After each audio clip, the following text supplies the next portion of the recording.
आज के इस वीडियो में हम लोग पढ़ने वाले हैं ROCE। ROCE क्या होता है? इसका फुल फॉर्म है रिटर्न ऑन कैपिटल एम्प्लॉयड। साथ ही साथ यहाँ पर पढ़ेंगे इसके निकालने का फॉर्मूला क्या होता है, कैलकुलेट कैसे करते हैं, किसी भी कंपनी का या किसी भी शेयर का ROCE कितना होना चाहिए, वॉरेन बफेट ने ROCE के बारे में क्या बोला, और सबसे लास्ट में हम पढ़ेंगे ROCE और ROE के बीच में डिफरेंसेस क्या हैं। तो चलिए शुरू करते हैं। ROCE एक फाइनेंशियल रेशियो होता है। हम कह सकते हैं यह एक प्रकार का प्रॉफिटेबिलिटी रेशियो होता है। किसी भी कंपनी का ROCE हमें यह बताता है कि वह कंपनी अपने टोटल कैपिटल एम्प्लॉयड पर उस साल कितना प्रॉफिट बना रही है। कैपिटल एम्प्लॉयड क्या होता है? जो ये आप टर्म देख रहे हो, कैपिटल, टोटल कैपिटल एम्प्लॉयड, यह होता है total assets minus current liabilities. ROCE हम किसी भी कंपनी के उसके एनुअल रिपोर्ट में देख सकते हैं। ROCE देखने के लिए दो अच्छे वेबसाइट्स का नाम है moneycontrol.com और screener.in। वॉरेन बफेट ने कहा था कि मैं वैसे कंपनीज के शेयर चुनता हूं जिस कंपनी का ROE एंड ROCE 20% से ऊपर रहता है। चलिए हम इसको आसान शब्दों में समझने की कोशिश करते हैं। मान लीजिए आपने एक कंपनी शुरू किया। उस कंपनी में आपके पास जो पूंजी थे, टोटल पैसे थे, वो 100 रुपये लगाए। बैंक और अदर दूसरे रिलेटिव से उधार आप 50 रुपये लिए और उस कंपनी के शेयर्स बेचकर आपने 50 रुपये उसमें इन्वेस्ट किए। तो टोटल इस कंपनी में कैपिटल एम्प्लॉयड हो गया 200 रुपये। यही होता है टोटल कैपिटल एम्प्लॉयड। अब ROCE क्या होता है?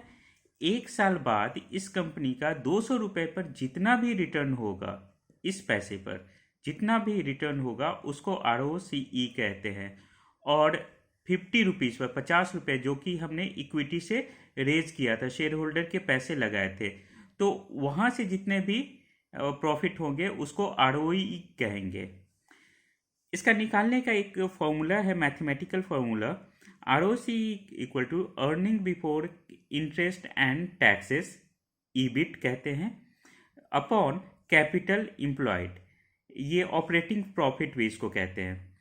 ROCE हमें यह भी बताता है कि कंपनीज अपने शेयर होल्डर के पैसे को हर साल कितना % से बढ़ा रही है। ROCE किसी कंपनी का बिजनेस का स्ट्रेंथ का इंडिकेटर होता है कि वो बिजनेस कितना मजबूत है। चलिए, अकेला ROCE आपको कुछ भी नहीं बताएगा, क्योंकि यह सेक्टर वाइज बहुत ही वैरी करता है। तो हमें और भी रेशियोज को कंसिडरेशन में लेने चाहिए। किसी भी कंपनी के किसी भी कंपनी के फ्यूचर और दूसरे रेशियोज भी हमें कंसीडर करना चाहिए कि उस कंपनी का जो भी प्रोडक्ट है, सर्विसेज है, उसका आखिर फ्यूचर कैसा होगा। जैसे अभी इलेक्ट्रिक व्हीकल का फ्यूचर बहुत ही अच्छा है।